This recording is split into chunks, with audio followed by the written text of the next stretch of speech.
Hello all welcome to Bhargavi Vantillu. ఈరోజు మనం చాలా టేస్టీగా గుడిలో పెట్టే ప్రసాదాన్ని సింపుల్గా ఎలా ప్రిపేర్ చేయాలో చూపించబోతున్నాను.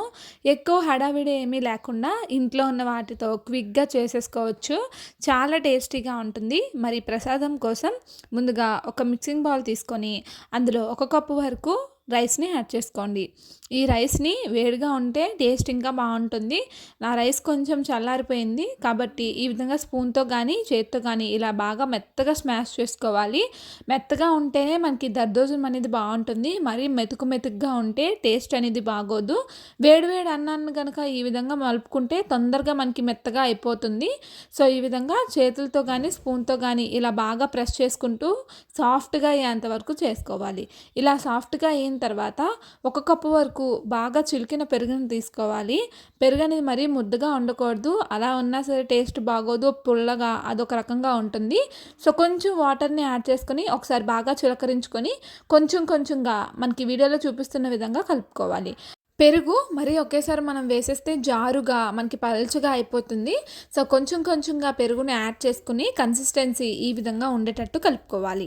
ఇలా బాగా కలుపుకున్న తర్వాత ఇప్పుడు ఒక టేబుల్ స్పూన్ వరకు కొత్తిమీరని చిన్న పీసెస్లా కట్ చేసుకుని యాడ్ చేసుకోవాలి. అర టేబుల్ స్పూన్ వరకు ఉప్పును కూడా యాడ్ చేసేసుకొని బాగా కలుపుకోవాలి. మనకి దద్దోజనంలోకి కొత్తిమీర చాలా బాగుంటుంది.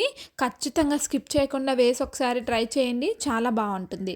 సో ఈ విధంగా మొత్తం కలిసేటట్టు ఈ విధంగా మిక్స్ చేసుకొని ఒక 10 నిమిషాల పాటు సెట్ అవ్వనివ్వాలి. ఇప్పుడు స్టవ్ మీద ప్యాన్ పెట్టుకొని ఒక టేబుల్ స్పూన్ వరకు ఆయిల్ని యాడ్ చేసుకోవాలి. ఆయిల్ తక్కువే యాడ్ చేసుకోండి. ఎక్కువ యాడ్ చేసేసినా సరే హెల్త్కి కూడా మంచిది కాదు. ప్రసాదం టేస్ట్ కూడా రాదు. హాఫ్ టేబుల్ స్పూన్ వరకు ఆవాలు, జీలకర్ర, 2 టేబుల్ స్పూన్ వరకు శనగపప్పును కూడా యాడ్ చేసేసుకొని ఒక టేబుల్ స్పూన్ వరకు మినపప్పుని యాడ్ చేసుకొని హై ఫ్లేమ్లో పెట్టకుండా మీడియం ఫ్లేమ్లో పెట్టుకొని బాగా ఫ్రై చేసుకోవాలి. మినపప్పు మీడియం ఫ్లేమ్లో పెట్టుకొని మంచిగా వేగేంత వరకు ఫ్రై చేసుకోవాలి.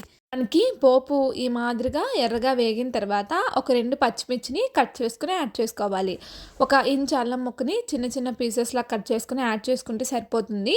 ఇలా యాడ్ చేసుకున్న తర్వాత మీడియం ఫ్లేమ్లో పెట్టుకొని ఒక్క నిమిషం పాటు ఈ విధంగా ఫ్రై చేసుకోవాలి. ఇలా కాస్త వేగిన తర్వాత ఇప్పుడు ఒక 5 నుంచి 6 వరకు జీడిపప్పు పలుకులు కూడా యాడ్ చేసుకోవాలి.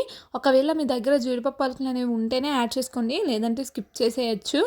ఈ విధంగా జీడిపప్పు పలుకులు కూడా యాడ్ చేసుకున్న తర్వాత ఫ్రై చేసుకోవాలి.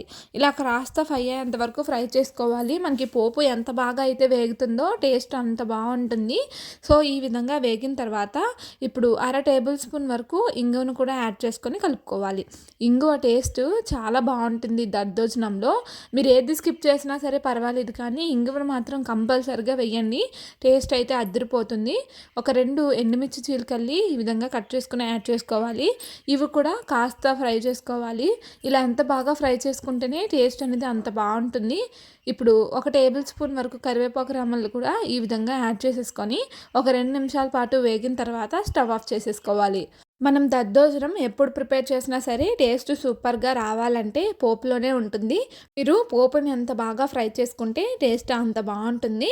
ఇప్పుడు మనం ముందుగా కలిపెట్టుకున్న దద్దోజనంలోకి యాడ్ చేసేసుకోవాలి. పోపుని ఈ విధంగా దద్దోజనంలోకి యాడ్ చేసుకున్న తర్వాత స్పూన్తో కానీ చేత్తో కానీ ఈ విధంగా మిక్స్ చేసుకోవాలి. చాలామంది దద్దోజనంలో ఫ్రూట్స్ కూడా యాడ్ చేస్తారు. ఫ్రూట్స్ యాడ్ చేసినా సరే టేస్ట్ బాగుంటుంది. మీరు సింపుల్గా క్విక్గా చేయాలంటే ఇలా ప్రిపేర్ చేసుకోండి. ఈజీ ప్రాసెస్తో సింపుల్గా 10 నిమిషాల్లో ప్రిపేర్ అయిపోతుంది. సో ఇంత టేస్టీ దద్దోజనాన్ని మీరు కూడా ఖచ్చితంగా ట్రై చేయండి. పిల్లలకి లంచ్ బాక్స్లో కానీ లేదా మీరు గుడికి ప్రసాదంగా కానీ ఈ రెసిపీ చాలా బాగుంటుంది. మరి మీరు కూడా ట్రై చేసి మీ ఫీడ్బ్యాక్ని ఖచ్చితంగా నాకు కామెంట్ రూపంలో తెలియజేయడం మర్చిపోకండి. వీడియో నచ్చితే లైక్ ఇచ్చి సబ్స్క్రైబ్ చేయండి.